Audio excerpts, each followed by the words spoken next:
Okay.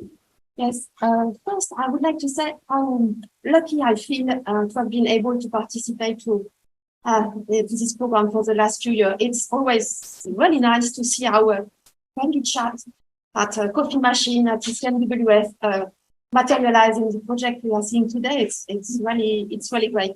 And the project that I'm going to introduce now, it's the same, but except that it was not a friendly chat at ECMWF. It was at the American Meteorological Society early this year in Denver. And it was Emma that went to attend the presentation from Sam from the University at Albany in New York State.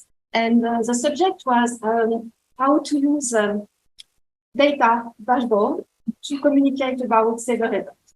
She came out, she said, okay, we need to do a code for Earth project. We have to find the right people. Then we started looking at ECMWF, which could participate to this challenge. And we immediately said, okay, we're talking about Jupyter notebook here. Let's talk to Milana. Milana is our expert in Jupyter notebook, training material using Jupyter. Good to have her with us. We also say, okay, we have to do that with our open data. Emma knows everything about the open data, that's fine. But we also need to know a bit about the data we want to use, and let's do it for tropical cyclone. And let's go with Fernando, which knows everything about tropical cyclone data at ECMWF. And then we started, and it was very nice to see few people that were willing to try the challenge. And it was very nice to see how this developed during the summer. And also something I want to stress is that it's a fun part of the Code for Earth, that it still has a summer feeling in this one. And sometimes you have a conference, a visio, where somebody is on a train, you can't hear very well, but it's still very fun to follow and see how the projects is taking shape, and let me show you now.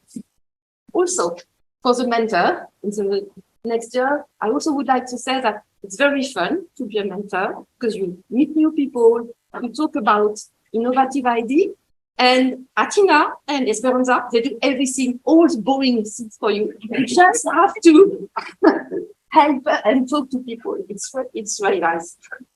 I stop here.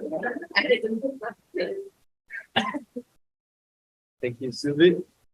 Good afternoon. We will present you our project TropiDash, project towards our comprehensive tropical cyclone. Our team is made of 3 members, me, Filippo, and Laura. We were mentored by Sylvie, Milana, Fernando, Emma, and Saad. The project purpose arises from some concerns about available products. The available dashboards lack of the interactiveness of plots and charts. They lack the managing products from different sources, and they are usually very for expert users. So our goal was to make something that would also usable for non-expert users. So the main purpose was to build the Jupyter Notebook dashboard to help in preparedness and resilience against tropical cyclone events. So to take a step back and make an introduction to tropical cyclones. Tropical cyclones are in turn intense circular storms that originate over warm tropical oceans and are characterized by low atmospheric pressure, high winds, and heavy rain. About 85 tropical storms form annually in the orange areas you see in the map, and they take different names based on the zone they generate. Tropical cyclones are responsible for major hazards as they include and generate natural hazards. Over the past 50 years, more than 1,900 natural disasters are attributed to tropical cyclones. There were more than almost 800,000 persons killed and $1,400 billion in economic losses. So our project started from context recognition, and we found that an ideal dashboard should have not too many variables to avoid confusion, be fast to load, show a basin of interest, or at least zoom in a basin of interest, show summary characteristics about cyclones, display impact layers that can be involved, and represent the intensity category in colors, and have different plots and charts that the user can play around. Then we found out what key variables we wanted to show in our dashboard, and they are all listed here, and we divided them in cyclone properties, meteorological variables, and impact variables. Now I leave the word to Laura for projects. Good afternoon. Now I'll explain the platform design phase of the project. We use three data sources for the atmospherical variables and the cyclone, for the forecasted atmospherical and cyclone data. We use data from the ECMWF Open Data Catalog. For the observed cyclone data, we use data from EDTracks, which is a complete global collection of cyclone tracks. And for the impact data, we use data from the World Bank Data Catalog. And about the plugins we used, there were many options, all of them, but we at the end decided to work with Voila because of its versatility and compatibility with interactive plots, also because it allowed us to turn the Jupyter Notebook into a standalone application. And also it was very well documented, and it was incorporated into the Jupyter project. The dashboard structure is the following. We have 5 sections, one for each type of variables. The first one is dedicated to the cyclone properties. The second one is a visualization of the atmospherical variables. The third one is for the impact variables. And then the fourth one is the joint visualization of the 3 first. And then on the 5 section, we again find the plots of atmospherical data, but now we have the temporal evolution of these variables. And here you can see a scheme of how we go from the open data until the interactive plots. First, we download data using the Azure client. Then we format data, and then some additional variables are computed. And then all the maps are created. And the last step is that then the user can interact with the plots. This is the list of the main packages we used in the project. The most important ones are first Voila, which allows us to create a dashboard from a notebook, a Jupyter notebook, and then the 2 libraries of to create widgets, which are the EPI widgets and EP leaflet. And this is the organization of the scripts that we use. First, on one side, we have a folder to store the data that will be downloaded when the dashboard is running. And then we have 5 scripts, which are like libraries specific built for each of the sections. And then we have the backbone notebook, which is the main script that calls all the functions to create each of the sections. And now, Filippo. Okay, good afternoon, everyone. So the previous group were brave enough to try a live demonstration. We are not. So we did a video to show you a bit around our dashboard, and let's go into it. Okay, sorry for keep you waiting. So you can see this is like the start of the dashboard. It's a Jupyter notebook in Jupyter Lab.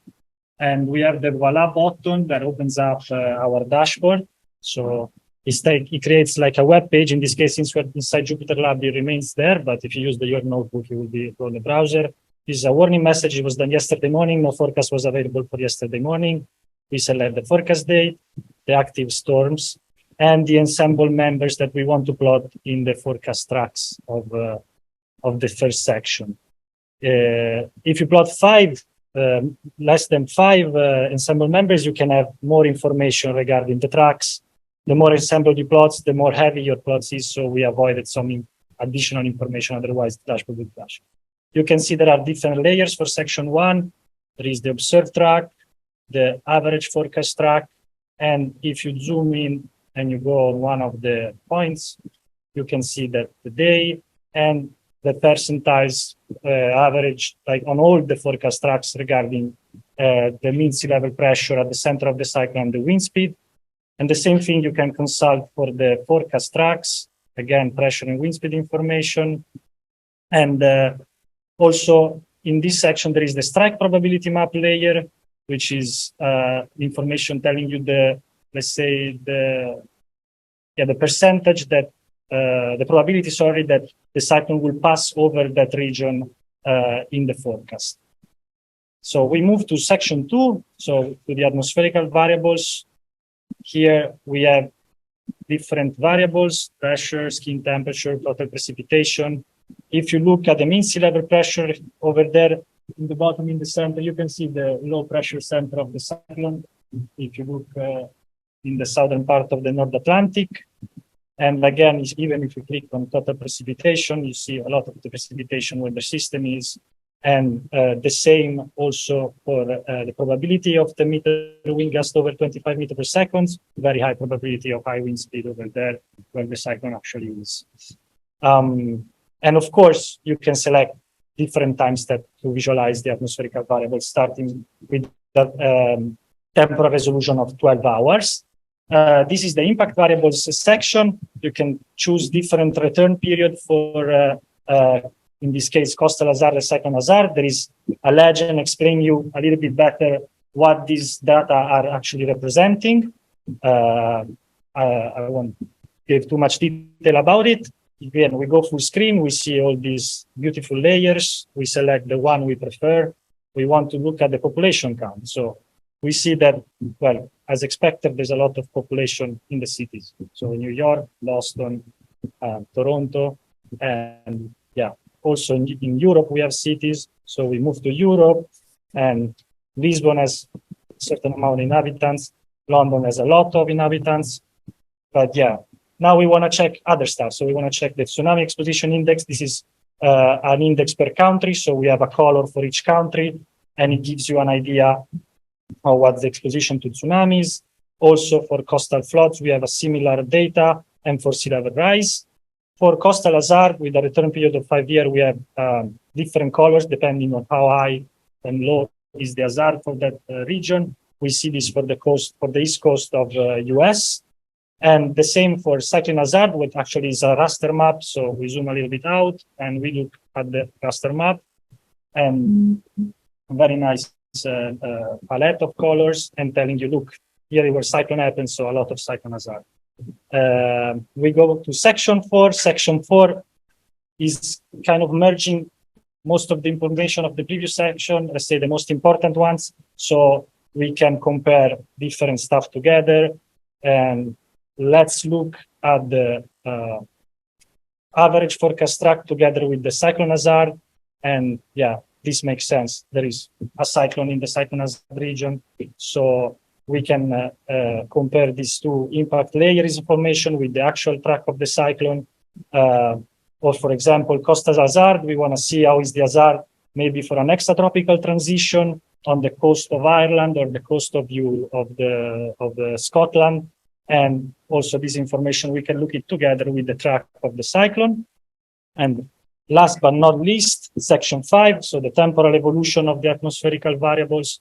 Maybe you want to check how the skin temperature or the wind gust over 10 meters evolves during time over the track. We have the average track plotted on the map and a marker to decide which location you want to consult the data. So we move the marker around and, well, we are a little bit undecided. Okay, we select this point and yes, just a few seconds, the dashboard needs to do its job and the plots are updated and we see very nice plots with blue lines telling us wind gust over 25 meters speed.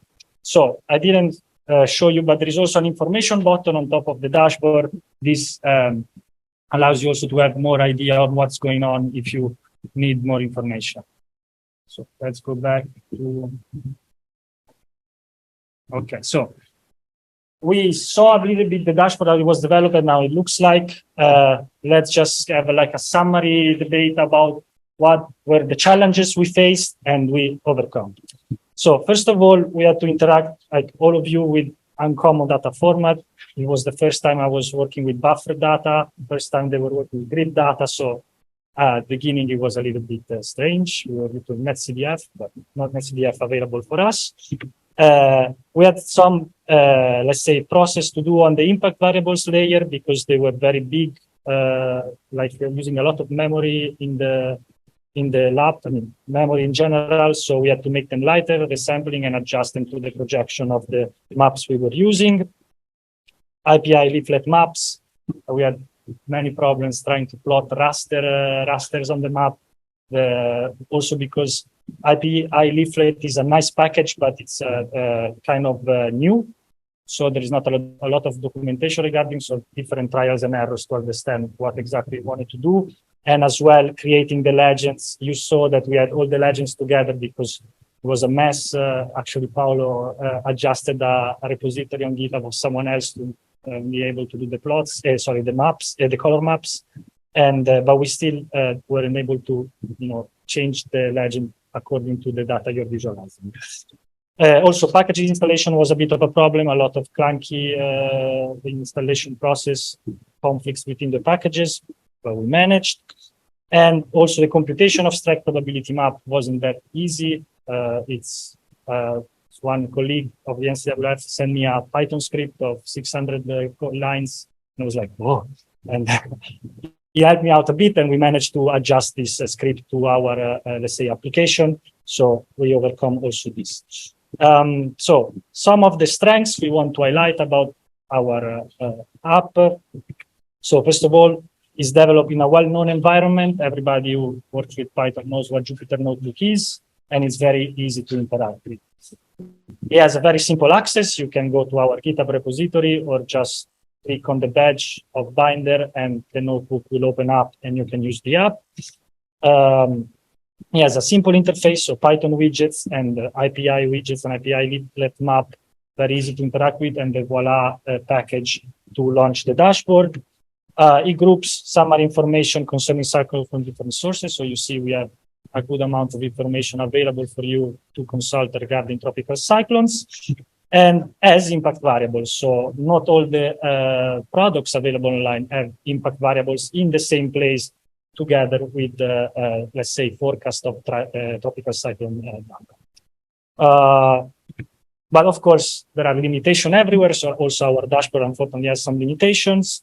We have some limitation about data availability, especially for the impact variables. They are referring to a specific day. They're not like, sorry, for the specific year. They're not up to date, and we will have to do it manually for the next year. So this is something we can adjust, for example. Well, we had no real-time observation for the observed track, but this is like, well, it's very hard to have real-time observation. So we put this just to add a limitation, but I mean, it doesn't really count. We had some limited performance of the Python libraries. As I was saying before, you cannot have all the information displayed when you want to plot 52 ensemble members of the track because it's a lot of layers going in the map, and IPI leaflet doesn't like it too much. So yeah, this was a little bit of a problem. We had to come up with this agreement of having just information when you plot less than 5 or less cyclone tracks. And we have a little bit of inefficient data download process because we had to adjust a bit our plots to the grid files and trying to come up with an easier process. But yeah, this was inefficient, like our process of data download is a little bit inefficient. And following this, so future development, optimized data download. So in the video, the data were already downloaded, but it takes not a lot of time, but it could take less time, and the user can be, let's say, happier to use our dashboard. We want to test other libraries for interactive maps. We reported a few we considered, but then at the end we went for API leaflet. We want to be able to consult more data. I reported NOAA. I think everybody knows about NOAA. They have a lot of data available for tropical cyclone activity. Our dashboard can become a partnership between NOAA and ECMWF and maybe add more data into it. That would be very cool. And dissemination. So you don't know about TropiDash, now you know, tell your friends, check it out. If you also want to discover more things about tropical cyclone data, it's a nice tool to use. So in conclusion, was the project purpose satisfied? This is the project purpose. And yeah, we believe that this purpose was satisfied. We've developed a dashboard that is user-friendly, simple to interact with, and even less experienced users that don't know much about meteorology or tropical cyclone are able to work with it. And with that, I'm done. I thank you everyone for your attention. I thank my teammates for having developed this dashboard with me, the mentors that were a great support during all project, ECMWF, the Code for All initiative, Esperanza, Atina. It was a very nice experience. And yeah, if you have any question, we are here, so I'm happy to ask them. Thanks.